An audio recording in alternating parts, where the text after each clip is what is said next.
Ever feel like you're just lazy? You have a to-do list a mile long. You know what you should be doing, but you just can't get yourself to start. You end up scrolling on your phone, cleaning something that doesn't need to be cleaned, or just staring at the wall. What if I told you it's not laziness? It's something deeper. It's avoidance. Think about it. We don't avoid things we enjoy. We don't procrastinate on watching our favorite show or hanging out with friends. We avoid things that make us uncomfortable.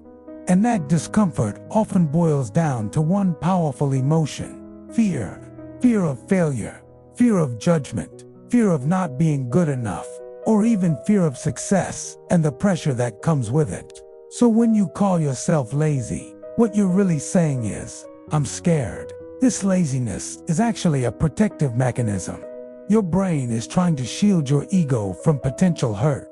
If you don't start that project, you can't fail at it. If you don't apply for that job, you can't get rejected.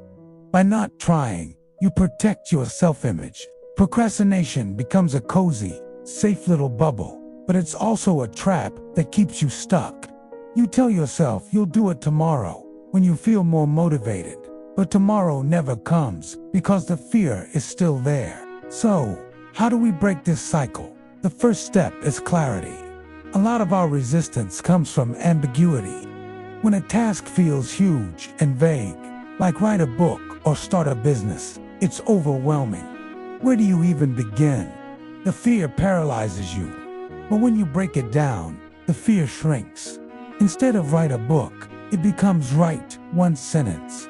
Instead of start a business, it becomes research one competitor. These small steps are the antidote to avoidance. They're so tiny that they feel non-threatening. Anyone can write one sentence. Anyone can do 5 minutes of research. The secret is that these small actions start to build momentum. Action is the ultimate fear dissolver. Once you take that first tiny step, the next one feels a little easier. And the one after that, even more so. You're proving to yourself that you can do it, which builds confidence and quiets the fearful voice in your head. Think about something you're avoiding right now. Be honest with yourself. What are you really afraid of? Maybe it's a task that challenges your identity. If you've always seen yourself as not a numbers person, then tackling your finances feels like you're trying to be someone you're not. If you fail, it confirms your belief. This is where real growth happens, when you're willing to be a beginner, to be awkward, and to potentially fail. True change begins with this kind of radical honesty. Stop labeling yourself as lazy.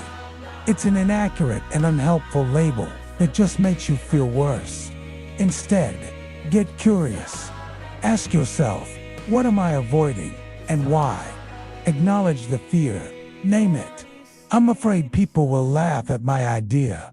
I'm afraid I'll pour my heart into this and it won't work out. Just saying it out loud takes away some of its power. You are not your thoughts or your fears. You are the one who observes them. The moment you become aware of this pattern of avoidance, you gain the power to change it. You can choose a different response. Instead of letting fear drive you to distraction, you can acknowledge it and take one small, deliberate step forward. That's it. That's the whole game. So the next time you find yourself stuck, remember this: you're not lazy. You're human, and you're probably just trying to protect yourself from something that feels scary. Be kind to yourself. Get clear on the next tiny step and take it. You'll be amazed at how quickly the fear starts to fade and momentum begins to build. You've got this.